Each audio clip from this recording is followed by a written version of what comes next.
हमारे साथ संजय यादव हैं, आरजेडी के सांसद हैं। सर, लगातार यात्रा आगे बढ़ रही है, अब कई बड़े चेहरे भी इसमें शामिल होंगे, अखिलेश यादव के भी शामिल होने की बात कही जा रही है। कौन कौन बड़े चेहरे शामिल? अभी सबसे बातचीत चल रही है ना। समय आने पे आपको बता देंगे।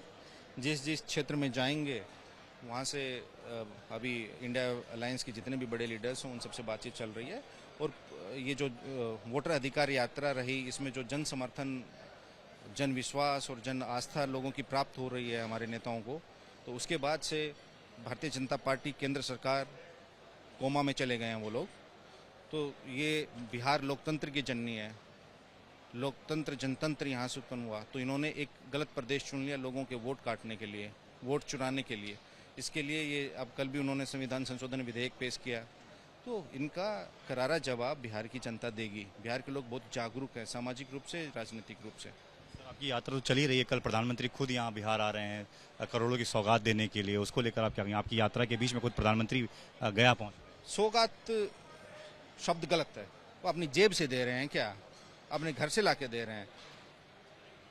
प्रधानमंत्री गुजरात को तोहफा देते हैं, बिहार को धोखा देते हैं।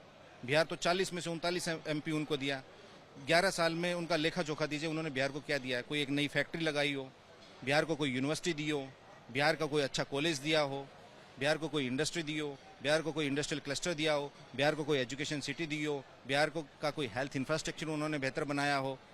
बिहार को हाँ उन्होंने एक चीज़ दी है। आज हमने सुबह खबर में देखा कि 12,000 ट्रेन चलाएंगे, बिहार से मजदूर भर के गुजरात लेके जाएंगे, लेकिन बिहार में फैक्ट्री नहीं लगाएंगे। अरे भाई, गुजरात के लोग आपको जितनी सीटें नहीं जिताते उससे अधिक बिहार के लोग जिता रहे हैं। 20 साल से बिहार में एनडीए की सरकार है, 11 साल से दिल्ली में एनडीए की सरकार है। आप ये बताइए कि आपने पलायन रोकने के लिए क्या किया? आपने बिहार में उद्योग धंधे लगाने के लिए क्या किया? बिहार में तो पीछे 3-4 महीने पहले इनकी कैबिनेट हुई, इन्होंने पूरे देश भर में 85 केंद्रीय विद्यालय और 28 जवाहर नवोदय विद्यालय की स्वीकृति दी। बिहार को एक नहीं दिया। अभी कुछ दिन पहले कैबिनेट में इन्होंने 7 PM Shri mega textile park स्थापित करने के लिए पूरे देश भर में 7 दिए। बिहार को एक भी नहीं दिया, बल्कि बिहार सरकार से आवेदन गया हुआ है वहाँ 1000 एकड़ जमीन चंपारण से। तो बिहार को ये नफरत की दृष्टि से देखते हैं। और यहाँ आ रहे हैं, क्या कर रहे हैं? कल जहाँ आ रहे हैं उसका 2 बार तो शिलान्यास कर चुके हैं, 2 बार उद्घाटन कर चुके हैं, फिर तीसरी बार आ जाएंगे। जिस जिला में जाएंगे वहाँ करेंगे। इनके पुराने बिहार के लोग तो इनके पुराने भाषण सुन सुन के शर्मिंदा अपने आप को महसूस कर रहे हैं।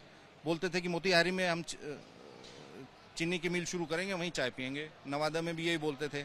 जहाँ जाते हैं वो यही बोलते हैं कि जूट मिल शुरू करेंगे, बिहार के लोगों को आगे नंबर 1 बनाएंगे। जिस राज्य में चुनाव होता है उसको नंबर 1 बनाएंगे। तो नंबर 2 कौन होगा? हर एक राज्य से तो इनका एक विशेष लगाव रहता है। कभी द्वारका से यहाँ के किसी को बताते हैं। तो प्रधानमंत्री जी का देखिए पूरा एक मैकेनिकल सिस्टम हो गया है। वो दिल्ली से उड़ते हैं ना, तो जहाज में उनको देख लिया जाता है कि अच्छा क्या क्या बोलना है। सामने टेलीप्रॉम्प्टर होता है, बोल देते हैं। उनको ये भी याद नहीं है कि इस जहाँ आ रहे हैं उसका पहले भी उद्घाटन कर चुके हैं। 2015 के पैकेज में भी वो शामिल था, 2025 के भी पैकेज में शामिल है। तो संजय यादव को आप सुन रहे थे, आरजेडी के सांसद हैं, जो कह रहे थे कि एक ही ब्रिज का बार बार उद्घाटन करने के लिए प्रधानमंत्री पहुंच रहे हैं। लेकिन वोटर अधिकार यात्रा में भी उनका ये कहना है कि यात्रा जब आगे बढ़ेगी तो कुछ बड़े नेता दूसरी पार्टियों के भी इसमें शामिल होंगे। कैमरामैन राजेश कुमार के साथ दीपक सिंह रावत, एबीपी न्यूज, दिल्ली।